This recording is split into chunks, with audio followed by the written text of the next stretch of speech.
জয় মা ষষ্ঠী।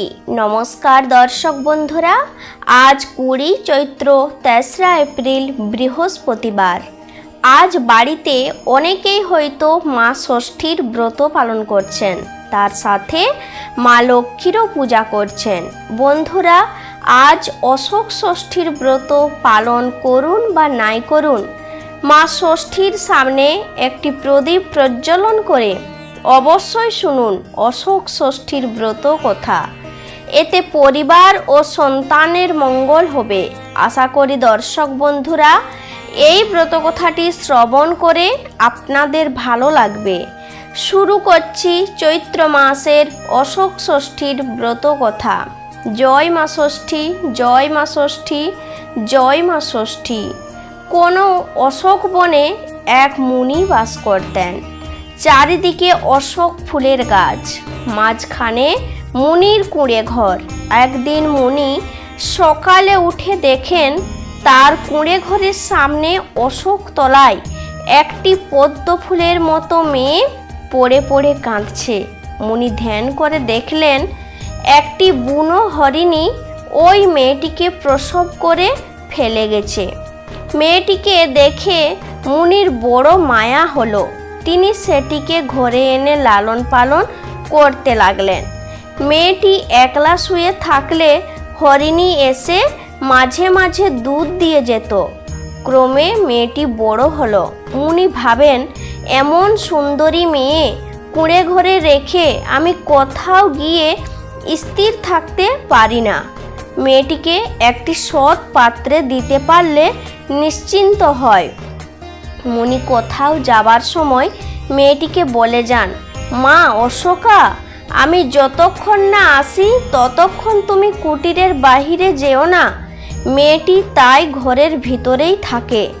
মুনি আর মনের মতো পাত্র পান না।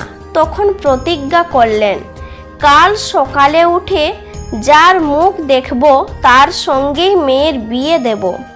দৈবের ক্রম সকালে উঠে দেখেন এক রাজপুত্র মুনির কুঠিরের দরজায় লোক লস্কর নিয়ে উপস্থিত। মুনি বললেন, তুমি কে? এখানে কেন? রাজপুত্র বললেন, আমি রাজার ছেলে, মৃগয়া করতে এসেছিলাম। সন্ধ্যা থেকে সমস্ত রাত্রি ঝড় বৃষ্টি হওয়াতে আমি আপনার এই কুটির দ্বারে আশ্রয় নিয়েছি। মুনি বললেন, তা ভালোই হয়েছে। আমার একটি মেয়ে আছে, সেটি তোমায় দান করব। এই বলে তিনি অশোকাকে এনে হাতটি ধরে রাজপুত্রের হাতে সঁপে দিলেন। আর মেয়েটির আঁচলে কতকগুলি অশোক ফুল ও বিচি দিয়ে বললেন, মা, এই ফুলগুলি শুকিয়ে রেখো, চৈত্র মাসে অশোক ষষ্ঠীর দিনে খাবে। আর এই অশোক দানাগুলি দুহাতে ছড়াতে ছড়াতে যেও। আমার কুটির থেকে রাজপুত্রের বাড়ি পর্যন্ত অশোক ফুলের গাছ হবে। যদি তোমার কখনো বিপদ ঘটে তবে ওই গাছের সার ধরে ধরে আমার কুটিরে এসো। আর অশোক ষষ্ঠীর দিন কখনো অন্ন আহার করো না। তখন রাজপুত্র ও অশোকা দুজনে মুনিকে প্রণাম করে যেতে লাগলেন। অশোকা দুহাতে অশোক ফুলের বিচি ছড়াতে ছড়াতে শ্বশুর বাড়ি গেল। রাজা রানী আদর করে বউ বেটাকে ঘরে তুললেন। কিছুদিন পরে অশোকার একটি ছেলে হলো। তারপর ক্রমে ক্রমে 7টি ছেলে ও একটি মেয়ে হলো। ছেলেদের বিয়ে থা হলো। তারপর শ্বশুর শাশুড়ি যথাসময়ে স্বর্গে গেলেন। চৈত্র মাসে অশোক ষষ্ঠীর দিন শ্বশুরের শ্রাদ্ধ। সমস্ত দিন গোলমালে গেল। সন্ধ্যার সময় অশোকার বউয়েরা বলল, ও মা, ভাত খাবে এসো। অশোকা বলল, আমার মনে ছিল না মা, আজ যে আমার অশোক ষষ্ঠী। তখন বউয়েরা তাড়াতাড়ি মুগ কলাই সিদ্ধ করে এনে দিল। রাত্রে ছেলে আর ছেলের বউয়েরা যে যার নিজের ঘরে শুয়ে পড়ল। সকালে কেউ আর ওঠে না।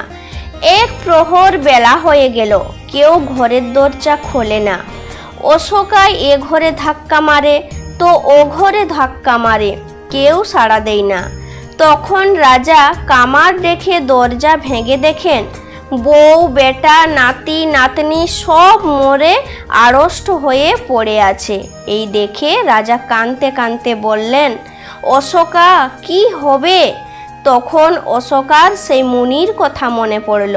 অমনি কাঁদতে কাঁদতে অশোক ফুলের গাছ ধরে বরাবর সেই মুনির কুঠিরে গিয়ে মুনির পায়ে পড়ে কাঁদতে লাগলো।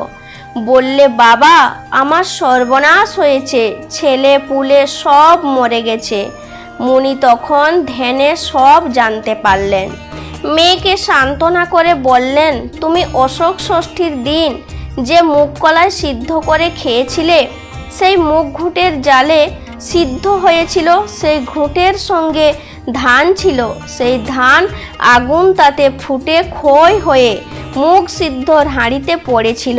সেই মুগ সিদ্ধ খেয়ে তোমার এই সর্বনাশ হয়েছে।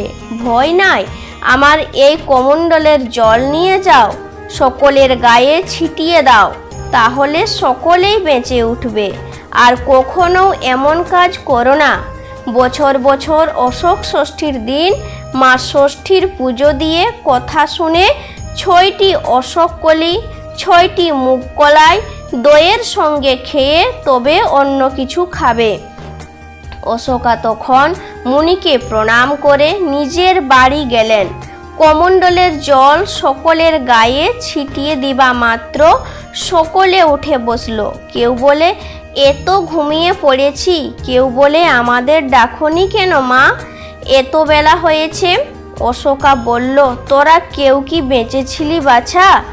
অশোক ষষ্ঠীর দিন মুগ কলাই সিদ্ধর সঙ্গে ক্ষয় পড়েছিল, সেই মুগ সিদ্ধ খেয়ে আমার সর্বনাশ হয়েছিল, তোমরা সব মরে গিয়েছিলে। এখন তোমরা খুব সাবধানে অশোক ষষ্ঠী করো। বছর বছর চৈত্র মাসে শুক্লপক্ষের ষষ্ঠীর দিনে মা ষষ্ঠীর পুজো দিয়ে মুগ কলাইয়ের সঙ্গে অশোক ফুলের কলি নিয়ে আমার এই বিপদ ভঞ্জনের কথা বলবে, তাহলে কখনো শোক পাবে না। এই বলে অশোকা ছেলে বউ নাতি নাতনি নিয়ে রাজার সঙ্গে সুখে স্বাচ্ছন্দ্যে ঘরকন্যা করতে লাগলো। রাজা মা ষষ্ঠীর এই আশ্চর্য মাহাত্ম্য দেখে তার রাজ্যের সমস্ত প্রজাদের এই অশোক ষষ্ঠীর ব্রত করাতে লাগলেন।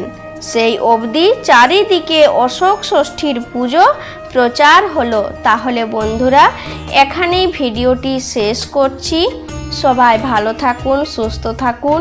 আর হ্যাঁ বন্ধুরা, যদি ভিডিওটি ভালো লাগে তাহলে লাইক, কমেন্ট এবং চ্যানেলটিকে সাবস্ক্রাইব করে পাশে থাকুন। নমস্কার, ধন্যবাদ। ঈশ্বর আপনার সর্বদাই মঙ্গল করুক। জয় মা ষষ্ঠী।